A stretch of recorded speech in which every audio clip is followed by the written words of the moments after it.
The miners began organizing about 1882 when the Knights of Labor, the Noble Order of the Knights of Labor, was beginning to take off as a nationwide union.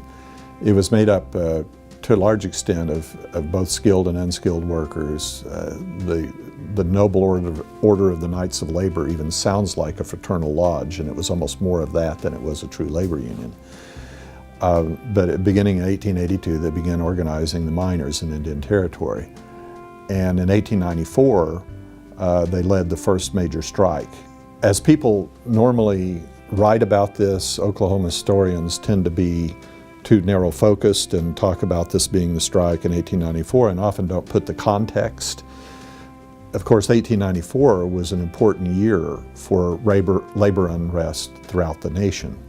It was the year of the Pullman strike. In fact, the Pullman strike was ongoing when this disruption was happening.